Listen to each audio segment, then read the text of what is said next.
Been doing some cutting and I finished a couple of other projects. I'm just gonna go back to this one real quick. How I mentioned in a previous video that these were attached together and there's the plywood underneath, and that's gonna become a stencil.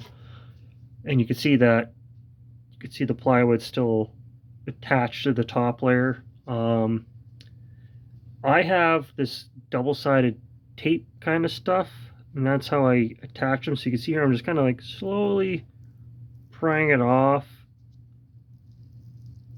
I'm not sure if you can hear that.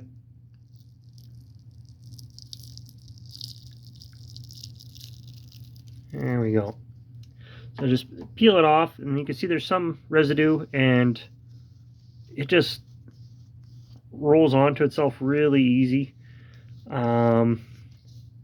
Honestly, if I remember correctly, where I got this from was very, very many years ago when I was working in the print industry alongside my dad. This was some of the kind of like double-sided tape they had to make the joints between the rolls for the presses, and that's what I'm kind of using here.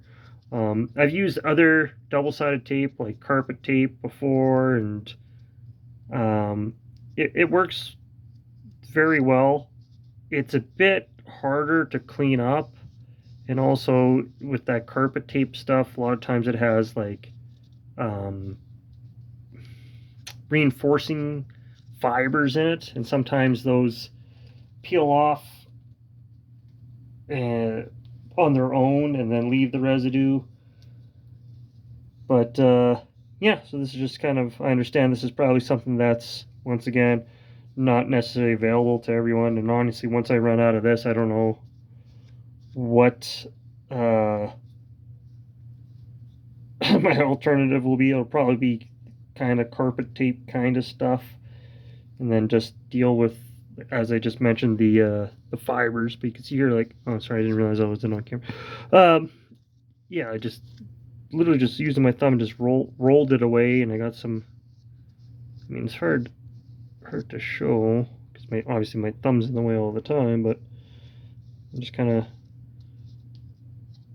it kind of likes to stick to itself, and you could just kind of roll it off. And if you have any little bit left over that doesn't quite come off,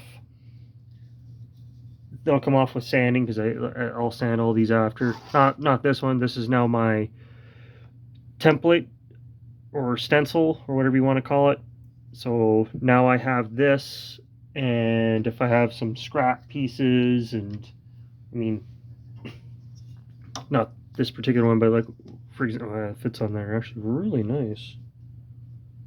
So, you know, if I got a scrap piece, I could just put it on there, and then I could just get a pencil and trace it out, and then do my cuts instead of having to print patterns off or try to reuse patterns. And every time I reuse a pattern, it slightly changes, or it slightly gets a little rougher when it gets peeled off.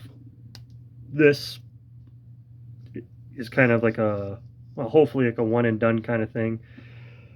And with some of these, I'm kind of thinking what I might do.